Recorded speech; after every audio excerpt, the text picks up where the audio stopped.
संपत शनिवारची कहाणी. ऐका परमेश्वरा शनिदेवा तुमची कहाणी. आटपाट नगर होतं. तिथं एक आपला गरीब ब्राह्मण राहत होता. त्याला 3 सुना होत्या. पावसाळ्या दिवशी तो लवकर उठे, सकाळीच जेवी. लेकी सुनासुद्धा शेतावर जाई, धाकट्या सुनेला मात्र घरी ठेवी. याप्रमाणे आपला नित्याप्रमाणे शेतावर गेला. जाताना घरी सुनेला सांगितलं, मुली मुली आज शनिवार आहे. माडीवर जा, घागरी मडक्यात काही दाणे पहा, थोडेसे काढ, दळून त्याच्या भाकऱ्या कर, केनी कुरडूची भाजी कर, तेरड्याचं बी वाटून ठेव. सुनेनं बर म्हटलं. माडीवर दाणे पाहू लागली. अर्ध्या भाकरीपुरते दाणे निघाले, तेवढेच तिने दळले. त्याच्या लहान लहान भाकऱ्या केल्या, केनी कुरडूची भाजी केली, तेरड्या टाकळ्याचं बी वाटलं नि सासू सासऱ्याची वाट पाहू लागली. इतक्यात तिथं शनिदेव कुष्ठ्याच्या रूपानं आले आणि म्हणाले, बाई बाई माझं सर्व अंग ठणकत आहे, माझ्या अंगाला तेल लाव, ऊन पाण्यानं आंघोळ घाल. घरात गेली, 4 तेलाचे थेंब घेतले, त्यांच्या अंगाला तेल लावलं, वाटलेलं बी लावून ऊन पाण्याने आंघोळ घातली, भाकरी खाऊ घातली, त्याचा आत्मा थंड केला. तसा कुष्ठ्यानं तिला आशीर्वाद दिला. तो काय दिला, तुला काही कमी पडणार नाही म्हणून म्हणाला. आपलं उष्ट वळचणीला खोचलं. शनिदेव अदृश्य झाले. काही वेळानं घरी सासू सासरा दीर जावा आल्या. त्यांनी सर्व तयारी उत्तम पाहिली, संतोषी झाली. आपल्या घरात तर काही नव्हतं, हे असं कशाने झालं म्हणून आश्चर्य करू लागली. दुसऱ्या शनिवारी ब्राह्मणानं दुसऱ्या सुनेला घरी ठेवलं. सगळी माणसं घेऊन शेतावर गेला. इकडे काय मौत झाली. शनिदेवांनी मागच्यासारखंच कुष्ठ्याचं रूप घेतलं. ब्राह्मणाच्या घरी आले. मागच्यासारखंच मला नाहू घाल, माखू घाल म्हणून म्हणू लागले. ब्राह्मणाची सून घरी होती. ती त्याच्याशी बोलू लागली. बाबा, आम्ही काय करावं, आमच्याजवळ काही नाही. देव म्हणाले, जे असेल त्यातलंच थोडंसं मला दे. ब्राह्मणाची सून मजजवळ काही नाही म्हणाली. तुझ्याजवळ असलं तरी नाहीसं होईल असा त्यांनी शाप दिला नि आपण अंतर्धान पावले. ब्राह्मणाची सून माडीवर गेली, हंडी मडकी पाहू लागली. तिला काही सापडलं नाही. संध्याकाळ झाली. सासू सासरा घरी आले. सर्व तयारी पाहू लागले.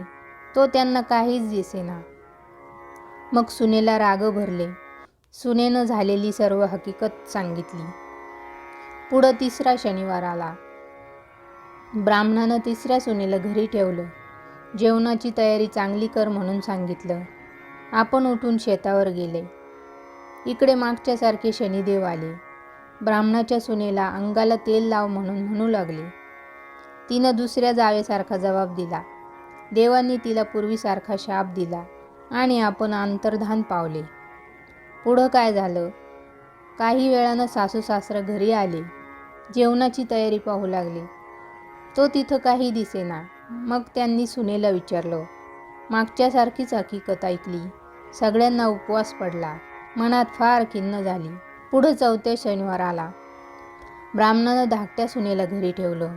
पहिल्यासारखीच आज्ञा केली आणि आपण निघून शेतावर गेला. इकडे शनिदेवांनी काय केलं, गलित कुष्ठ्याचं रूप धरलं. ब्राह्मणाच्या घरी आले. सुनेला म्हणू लागले, बाई बाई माझं अंग ठणकत आहे, त्याला थोडं तेल लाव. तिनं बर म्हटलं. अंगाला तेल लावलं, ऊन पाण्यानं आंघोळ घातली, भाजी भाकर खायला दिली. त्यांचा आत्मा थंड झाला. तेव्हा देवांनी तिला आशीर्वाद दिला. तो काय दिला, असाच तुझा आत्मा देव थंड करील म्हणून म्हणाले. आपलं उष्ट वळचणीला खोचलं आणि आपण अंतर्धान पावले. पुढं ब्राह्मणाची सून माडीवर गेली. हंडी मडकी पाहू लागली. डाळ दाणा दृष्टीस पडला. तो काढला. तिनं चांगला स्वयंपाक केला आणि सासू सासऱ्यांची वाट पाहत बसली. इतक्यात सासू सासरे तिथं आले. सुनेला विचारू लागले, मुली मुली आज तू काय केलं आहेस. सुनेने सांगितलं, सगळी तयारी आहे. न्हायला तेल आहे, टाकळ्याची चोखणी आहे, आंघोळीला ऊन पाणी आहे, जेवायला बाजरीची भाकरी आहे, तोंडी लावायला केनी कुरडूची भाजी आहे. सासू सासऱ्याचा आनंद झाला. आपल्या घरात तर काही नव्हतं आणि इतकं सामान कुठून आणलंस म्हणून तिला विचारलं. तिनं कुष्ठ्याची हकीकत सांगितली. दिलेला आशीर्वाद सांगितला. सासऱ्याला आनंद झाला. इतक्यात काय चमत्कार झाला. सासऱ्याची दृष्टी वळचणीकडे गेली. तिथं काही खोचलेलं दृष्टीस पडलं. त्यांनी ते सोडून पाहिलं. तो पत्रावळीवर हिरे मोते दृष्टीस पडली. सुनेला दाखवली. याच पत्रावळीवर तो कुष्ठी जेवला म्हणून तिनं सांगितलं. सासरा म्हणाला, देवानं मुलीला दर्शन दिलं. पुढं दुसऱ्या सुनांना हकीकत विचारली. त्यांनी तो कुष्ठी 2 वेळा आला होता म्हणून सांगितलं. आम्ही त्याला काही दिलं नाही. त्याचा त्याला राग आला. नंतर त्यानं तुमच्याजवळ काहीच नसेल म्हणून सांगितलं आणि त्याच दिवशी हंड्या मडक्यात दाणे नाहीसे झाले. म्हणून 2 शनिवार आपणाला उपवास घडला. पुढं सासू सासऱ्यांनी शनिदेवांची प्रार्थना केली. मुलीला आशीर्वाद दिला व नेहमी शनिदेवाची पूजा करू लागले. जसा शनिदेव त्यांना प्रसन्न झाला तसा तुम्हा आम्हा हो. ही 60 उत्तरांची संपत शनिवारची कहाणी 5 उत्तरी सुफळ संपूर्ण. तात्पर्य: कोणी काही मागण्यास आला तर त्याला संतुष्ट करावे.